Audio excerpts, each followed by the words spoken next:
Hi guys, this week is a rolling stock build video. However, this one is not destined to move off the layout ever because it is Wagon 72. If you don't know, Wagon 72 is the wagon that sits in the siding at Nant Gwernol for as long as I can remember.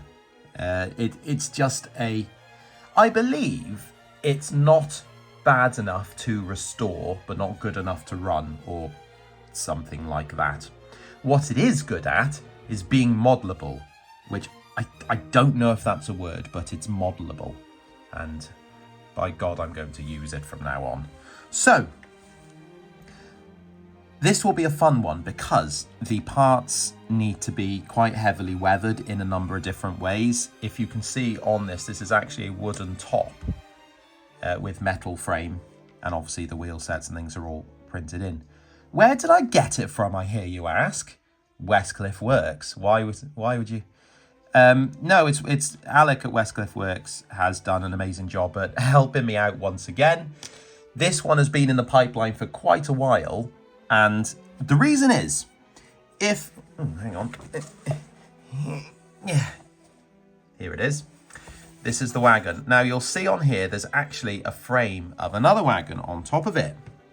I have that as well. Again, Alec has done this for me because they're like my emotional support resin printer. They did one first, and I've probably still got it hanging around here, actually. It's probably in this bit of... No, that's too... No, it's not looking in that box. Basically, it was printed with the wooden top, and I was like, well, now I've seen... Rupert? He's opening a pack of static grass there, which fibres on cats. Yeah, so he Alec drew this up with printed with the wooden top, and I wanted it an open frame like I realised later on that's how it looked. So basically, that'll be done in a separate piece. It'll all put together on the layout and it'll look awesome. There are a few other points to make on here, and we'll go through it. Is obviously the dumpy bags and the sleepers and things like that. That's all going to be... This is going to be a really fun build for me. So, you know... There's that. It's an ex-MOD 10-ton bogie wagon. It was purchased with another one, number 71, which I think is still running. This is a little bit different in that it is unsuitable to... Rupert! Good Lord, man! Right, let's get on with it. So I've had a little think about how I was going to approach this, and basically I've got metal parts and wooden parts. And because I've got a new set of paints that you might see in the background of a few of the shots on the workbench that is designed for weathering wood, I thought I would airbrush the metal on and then do the wood by hand on top. I think that's probably the best way to do it. So I'm going to give everything a undercoat of black primer.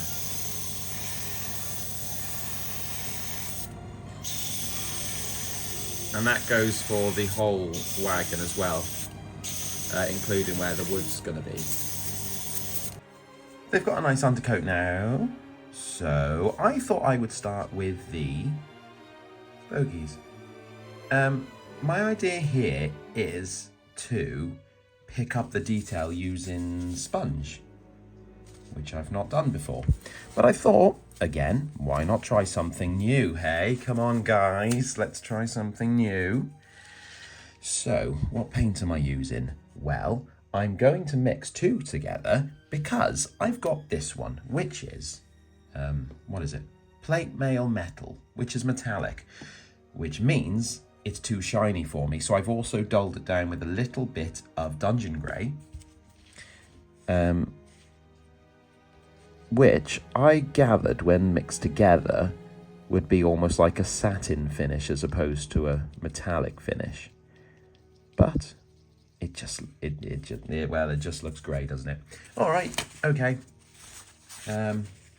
I've ripped the foam, and I'm going to get a bit put it on there, and I'm going to dab it off. And it's almost going to be, I'm assuming, like dry brushing. But, you know, who knows? Let's see. Well, I mean, I probably wouldn't show you if it went wrong, so assuming this goes right. Oh, actually. Yes. Yeah, that's not too bad, actually. Okay. Yeah, a little bit too much, I think. Essentially, it's going to be still too much on there. Picking up all the corners and things like that. I probably could have just dry brushed it, I suppose, but I haven't. So here we are. This will also, obviously, goes without saying that it'll get a black wash in the end. That's not too bad, actually. I quite like that, considering how quick that was to do, which I like. That's a good start. Looking at the picture I've got, not bad at all. Not bad at all, George. Hopefully you can see the finish that's got on there, and it's gonna be subtle by the end, yeah, but it all is because it's tiny. The next step is going to be to try and add some sort of rust texture, and I don't really like to just paint rust on as black paint. So what I do is I use my little baggies of weathering powder. Now these are, I don't know where they came from. You might recognize them because I think they're just on a I don't know, on a backing card or something. You might recognize them. They came to me like this secondhand from someone I knew who decided not to live anymore. So there we go. How I do this then is I'm going to put a little bit on my well, today it's my mixing card, but actually you might recognize this if you are full on nerd. This is a top loader for Pokemon cards. So there we go. That needs a little bit of water on it, like. Oh god, it's tense. Right, there you go. Oh.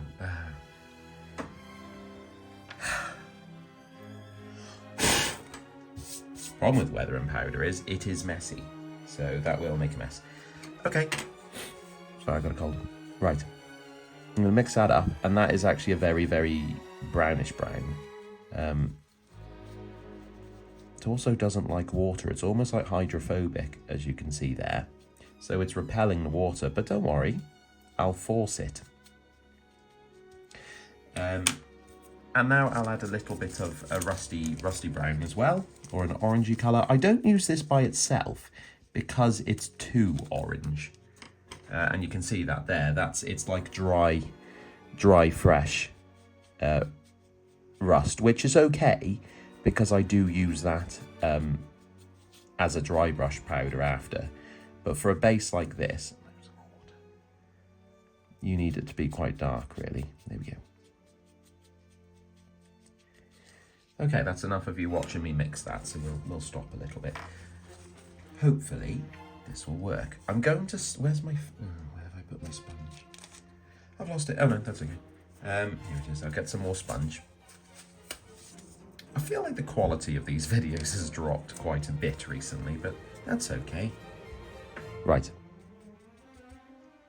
Dab it on. And then this is the frame that's sitting on top. So this is quite a rusty one. So this is not a bad one to start with.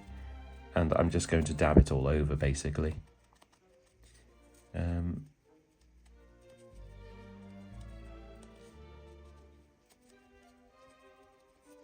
like the sound of the foam. Dabbing. That's nice. And Rupert's actually asleep today on the floor, and Pom-Pom's asleep, so there's no screaming pets in the background, which I don't know if that is what you look for. I mean, has the algorithm picked you up to watch my videos because you like screaming animals? I hope not. I really hope not. Okay.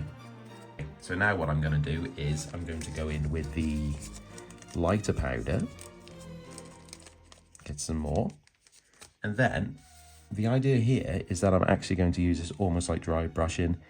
I like to do this around the parts, like you can see there, like the, I don't know how to explain it, detail I suppose. Just picking out parts, and now it's had that undercoat of both the powder and the speckling of acrylics. Weathering powder will stick really, really well, as you can see. I'll just work around all the models now, and I will weather them up individually, like so. Do I want to do anything else to these? Yes, I do. Hang on. There's something else I want to do. That's a bit of rust going on there, but there's something missing. And this next one is a colour that I used to use an awful lot before the channel, and I forgot about until now. This is a weathering powder called Green Brown Earth, and it's greeny brown. When you apply this colour, it almost acts like a layer of really sort of licheny, mossy grossness on it. I don't really know how to describe it. It makes it look like it's been sitting there. Do you know when you see someone who isn't really bothered about the condition of their car and they leave it unwashed for months and possibly years, and you get this light green haze over it? I'm assuming it's like a mossy lichen type thing that's growing. This is it on this. So that's all the dry bits, and I think the only part I need to add on this now is going to be a bit of old grease around the axle boxes, which I am using another product by Ammo that I've had on the shelf for quite a while. This is going to be fresh engine oil, which is, it stays very gloss. There we go. I'll just dab that around there. And that should give like a little bit of a sheen. Just around there, sort of. Yes. Good. Okay, so I finished the frame, and now I just need to do the wooden deck, and then I can start adding all the detail on top of that, which I'm quite looking forward to actually, because there's a lot of good stuff going on.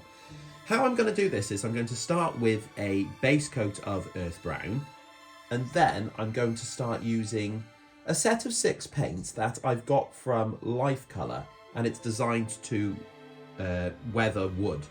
I've not used anything like this before, so we'll see how that goes. I'm assuming they're just nice weathered colours, and we'll just build them up because it's quite a flat. I haven't got much surface detail on here, so we'll see how that goes.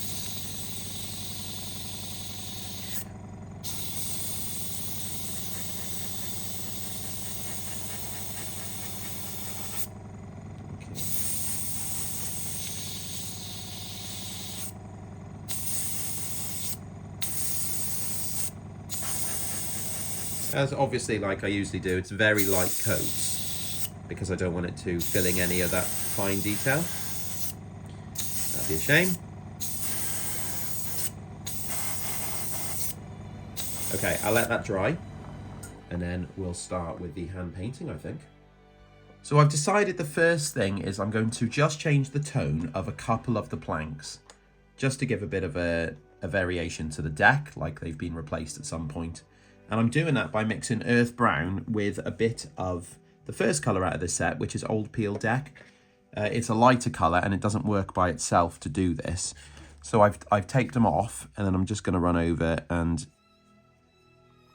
paint those ones in. The masking tape's still on from spraying before, so it's not going to make a mess on the sides, hopefully. Although if it does, I mean, the idea for this is it's going to look rough anyway, so I'm not really that bothered. That's a joke, I am. That one there.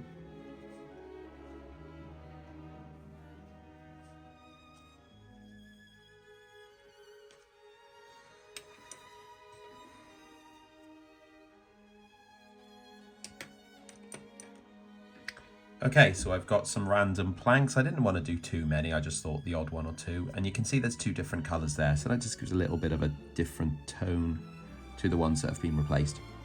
So I'm going to go now in with a bit more of a grey. I think it's a wooden grey umber. I'm just going to start the actual weathering process for this. So I'm going to just paint over all of them, start blending them in together again. And I will assure you at this point, I don't really have a plan here. I'm going to keep going. And then when I get to the end, I'm just going to give it a wash. And then hopefully it will look okay. I've been looking at the pictures of the... the pictures of the wagon, and it looked like the wooden effect where the agent is, it almost comes more into the middle than on the edges. I'm not really sure why that would be, but it is. Okay, for the next one, I'm going to try and run down the middle, and I might use a different brush now, almost dry brushing.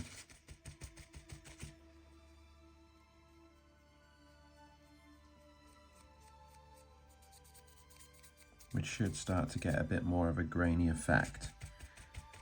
This one is old lightened wood. All these colours are very pale, but the set isn't standard. It's not a standard wood weathering, it's actually a white wood weathering. But because it should be sun bleached, and I'll be darkening it down anyway with powders and things later, I thought it's not a bad one to go for. The concentration you cannot hear is me being very paranoid about getting a pattern, because humans look for patterns even if you're doing it subconsciously. And I don't want that on this. I want it random.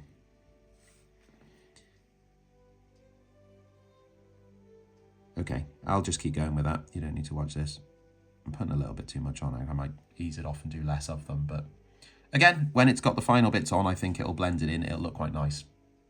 Okay, so I'm going to start going in with the weathering powders. The powder I'm using is going to be the same as what I used on the rust for the metal bits, but dry. And this is the dark colour, not the rusty rust, but like the new rust. This is like the old rust. And this will just start building up in the cracks and things like that.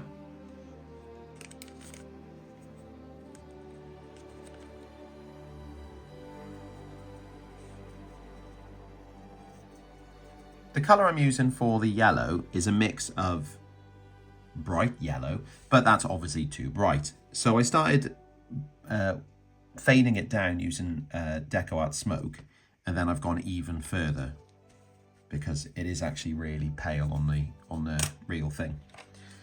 I would usually at this point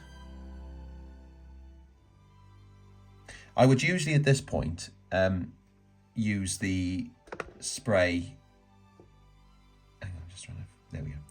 I would usually use the spray chip-in medium, but I'm going to just try and paint it on, just because I don't have a reason. But you know, do I need one? No. That's the answer.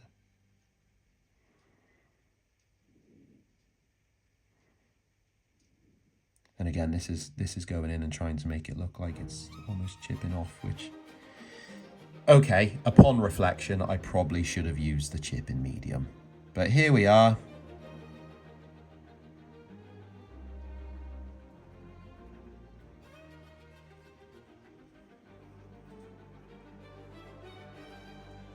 Okay, so I have finished it off by giving it a black wash and adding a little bit of weathering powder there as well for a bit of grime and things for a base layer. I've also painted the ends there. You can just about see the bars are all painted grey, not bare metal, which they are on the prototype as well. So with the black wash, I think that looks all quite nice on the ends. I'm going to start sticking it together now because I want to start putting basically the dumpy bags on the prototype are full of ballast by the look of it, so that, or gravel, so that's just spilling out, and there's also leaf material and things to put on as well. So I'm just going to add a few drops of super glue to the chassis of the frame of the other wagon, and that's going to go, I think it's just button up right against there, so come on, cheeky hands. Something like that.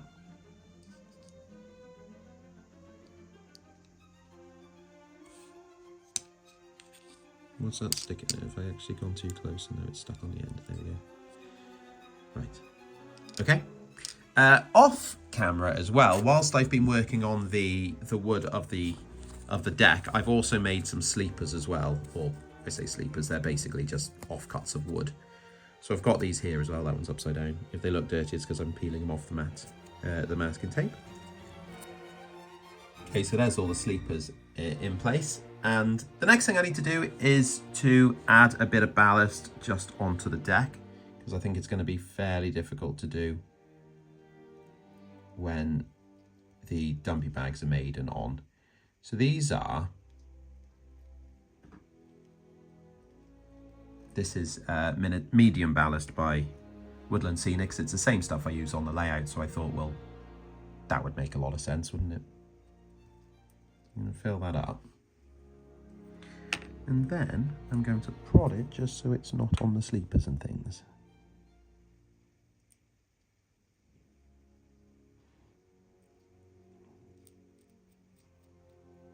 Okay. Like so. And the other part that needs to go on are going to be some leaves. And there's not a huge amount of them, but I'm just going to scatter some just around the edges. And I think that's really going to help with the end on the ballast, because that's just what would happen. I think that's really going to help with the autumnal and derelict look, because like I said, this thing doesn't really move anywhere. I can't remember. If someone is watching who's at the TR, please comment and let me know when the last time this actually moved was. It'd be quite interesting to know. So I was wondering about how I was going to make these dumpy bags, and I've trialed a few things like using foam as an insert and then putting clay around the outside, but it's too small and too fiddly to do that. And I think I've come up with something that I hope when it's painted will look okay.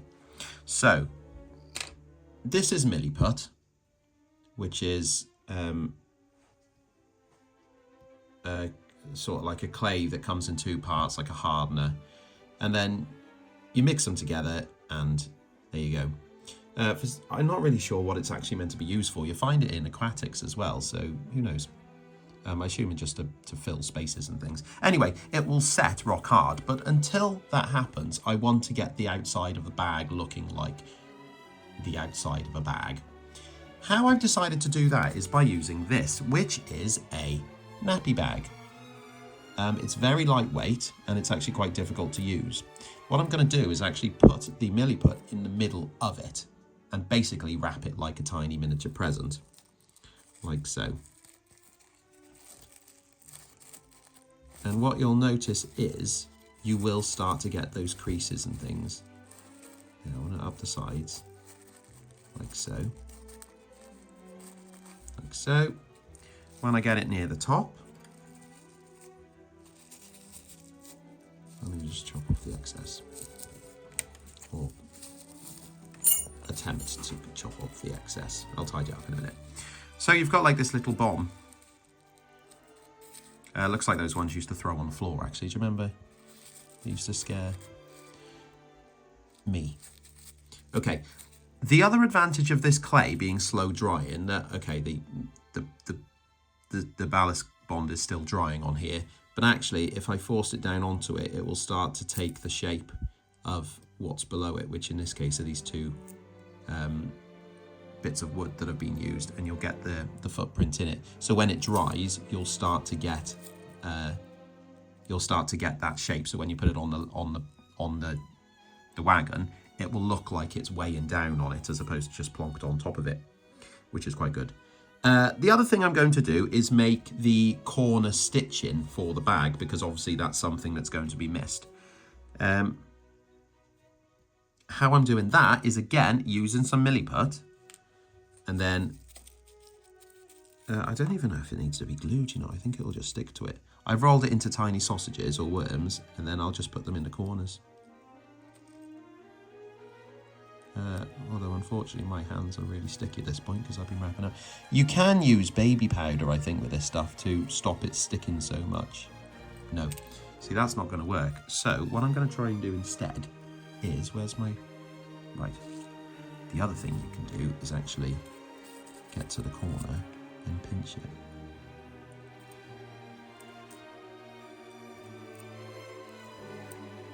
Like that. And you'll actually get that corner anyway. So that was my plan B.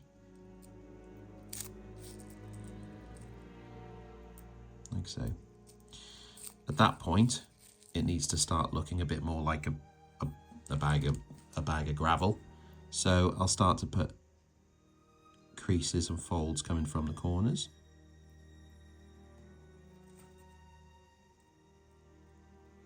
And I know this bag is still flapping about at the top, but what I will do in a minute is just glue it down like it's been folded over. Okay, so that's the dumpy bags themselves have been made, and I've sprayed them in primer and I've sprayed them with a base coat. The colour I've used for this is not actually one I can tell you because I made it. I used to use it for my Pendre layout.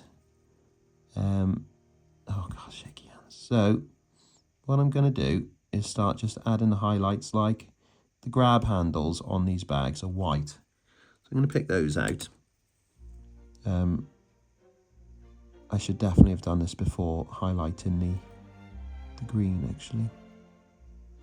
If you do this, highlight the green first and then add the details.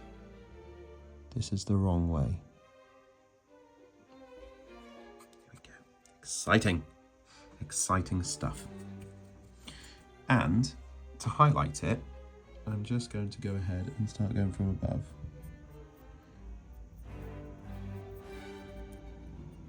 Basically a dry brush.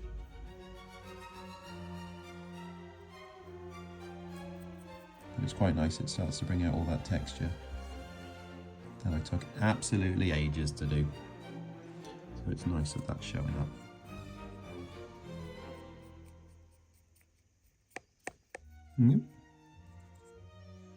The camera is very much in the wrong place today.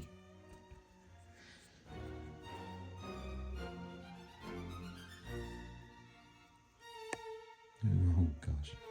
There we go.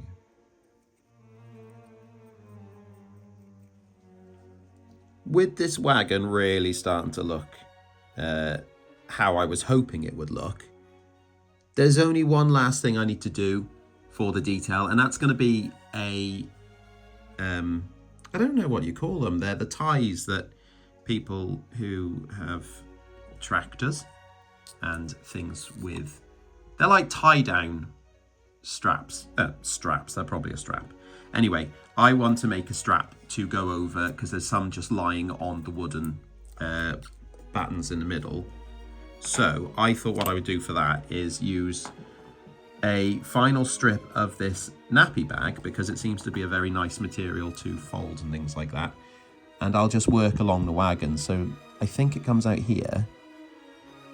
So I'll put a little blob, and I've cut a very, very fine strip of this nappy bag. There's no stuck to my finger.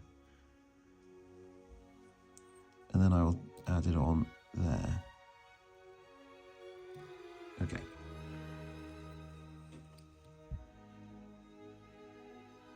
Like this. And then I will put another bit, because the biggest problem with this nappy bag is, or any products actually, if you go into this size of like this scale, is the weight. it doesn't show the weight. So actually I'm going to glue it down to try and make it look like it's weighing itself down. And I've completely missed it. There we go. So if I glue it like that, it's folded down on itself. Yes, that's what I wanted, and it's worked. Well, that's the wagon finished and put down on the layout. All right, the ballast bond is still drying around the ballast and the leaves, so it's got a bit of a glossy finish. But yeah, all right, I like it, lots. I get to weather everything I do just because I like to weather, but I very rarely get to do stuff that look like this. So this has been really enjoyable to do. I obviously wouldn't have been able to do it without Alec at Westcliff Works printing these parts for me. So if you're watching, Alec, thank you so much. There was no way I was going to do that in plastic art or anything like that. It's also such a staple of Nant Gwernol because it's just always there. That one looks like it's not finished in its place because now the wagon's done, I can build up the scenery around the wagon because it's starting to overgrow a bit, and I get some ferns around the bottom and things like that. But yeah, I really like it. Chuffed. I will now go and get rid of a sheep that's in my garden. Cheers.